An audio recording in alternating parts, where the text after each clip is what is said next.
So I'm Nate Toffner, and I help people relocate to Lubbock, Texas. I've walked hundreds and hundreds of families through the home buying process, everything from first time to investors to people moving here with zero clue where to actually start. And over time, there are a few truths that always show up. So this video isn't about the market data or just what to look for in a home. This is about how to actually think, what to keep in mind, what to avoid, and how to actually feel good after you close. Because if I'm being honest, the mistakes I see the most are emotional.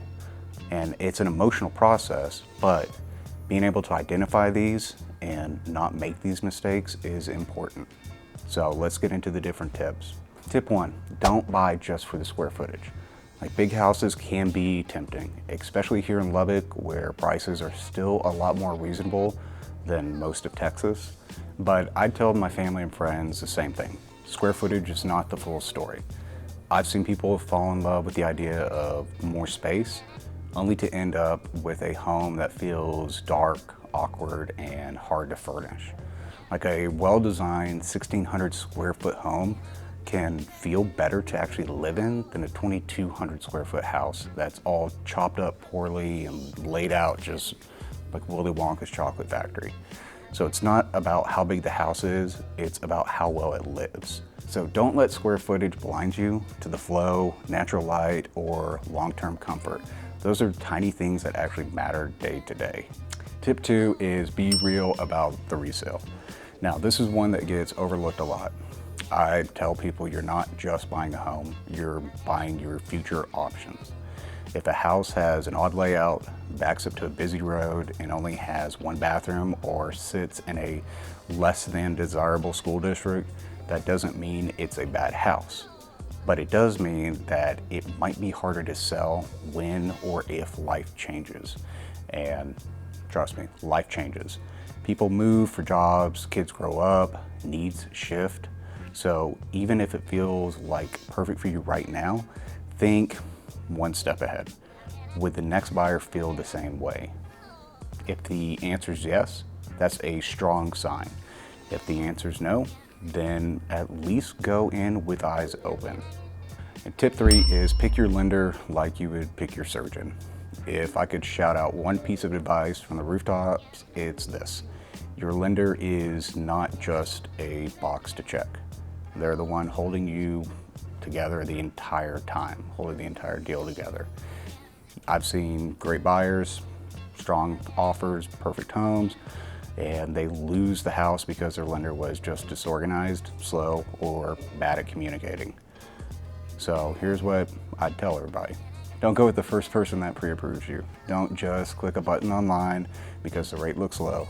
Ask me, ask your agent, ask someone local and trusted who has closed deals here in Lubbock. You want a lender who answers the phone, meets deadlines, and actually explains what's going on. Because when closing week rolls around and emotions are high, you really want someone with good communication and a pro in your corner. Tip 4 is use that option period. In Texas, we have this magical little thing called the option period. It's usually 5 to 10 days. You pretty much see it around 10 days here in Lubbock. And it's your chance to kind of breathe, inspect the property, negotiate repairs, or back out if something feels off. And it's worth every penny. So if this were my sister or my cousin buying a house, I'd tell them use that time wisely. Get the inspection, walk the neighborhood at night, ask your agent to double check the HOA or flood zones. Basically do all your due diligence. You're not being difficult, you're being smart. And if something about the house does not sit right with you, that's kind of your moment to listen to that voice in your gut. I don't know why I said gut, that voice in your head, before you sign anything that's binding. Here's the last thing that I'd say, and it's probably the most important. There's always pressure in real estate, from the market to other buyers, sometimes even from other agents. But your job is not to rush, it's to be sure. I've had clients walk away from houses they thought were the one, and then a month later, they found the house that truly felt right.